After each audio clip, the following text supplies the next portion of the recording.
السلام عليكم ورحمة الله وبركاته بمثل جديد مع عمو جمال. مثل حلو قوي المرة دي، بس ليه حكاية معايا. ايه هي الحكاية؟ عاوزين تعرفوها؟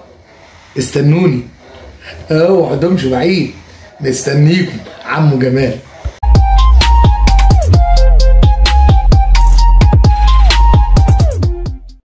مثلنا النهارده بيقول باب النجار مخلع.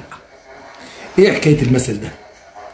كان في زمان نجار كان بيشتغل شغل تمام التمام، كان فل الفل، مش زي الحداد اللي ولع الهدوم بتاعت النهارده، لا كان نجار 200%.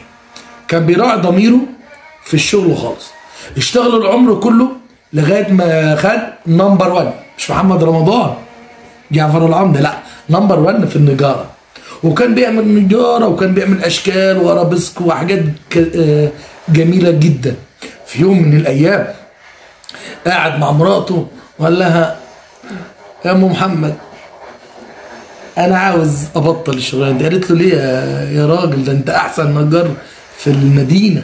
قال لها لا انا تعبت خلاص، هقول لصاحب الشغل اللي انا هبطل. قالت له خلاص توكل على الله وقول له. قرر تاني يوم يروح لصاحب الشغل.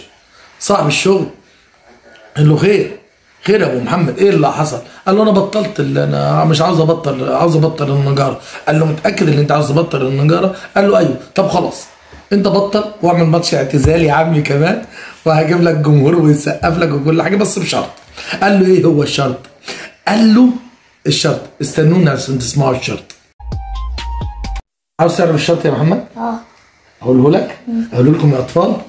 هقول الشرط. قال له ايه؟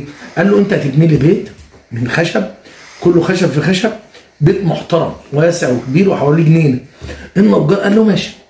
النجار بيجي يشتغل بس مش بنفس الاتقان اللي عمله ايه زمان. كان بيشتغل ايه؟ بسرعه، هوائي. بيشتغل عاوز يخلص عشان يبطل، عاوز عشان ايه خلاص، واللي يديه للراجل. جاب اردى الخامات وعمل اسوأ الشغل وعمل كل حاجه سيئه. جه في الاخر بعد ما قعد فيه شهر عطى مفتاحه لمين؟ لصاحب المصنع بتاع. قال له اتفضل ادي البيت اللي انت قلت لي ايه ابنيه. فوجئ بحاجه، عارف ايه هي يا محمد؟ حاجه خطيره. صاحب المصنع قال له ايه؟ قال له انت خدمتني طول عمرك وشغلك خلاني اشتهرت جدا جدا جدا جدا، وعشان كده انا خليتك تبني البيت ده عشان اديهولك هديه. اعطاله المفتاح. روح النجار لمراته قال لها شفت اللي حصل؟ قالت له ايه؟ قال لها البيت اللي انا بنيته كده وكده. قالت له كده وكده؟ ايوه عارفه ده بتاع صاحب المصنع. قال له لا صاحب المصنع اعطاني ايه؟ البيت، المفتاح للبيت. قال لها طب ما انت شغلك ما كانش فيه كويس. قال لها هنعمل ايه؟ راح هو ومراته وفتح المفتاح، واول ما بيفتح المفتاح باب البيت وقع، طلع على السلم وقع، كل حاجه وقعت. بعد مراته قالت له باب النجار مخلع، باب النجار مخلع. يا ريتك كنت اشتغلت الضمير عشان كنت تفوز بالبيت الجميل. مثل جديد، استنونا للمره الجايه، وما تنسوش تعملوا لايك وشير وفعل الجرس، وزي ما بيقول لكم محمد وسلموا لي على سجده، اقول لها حلا نجي لك يا سيده ونحكي معاكي حكايه. السلام عليكم.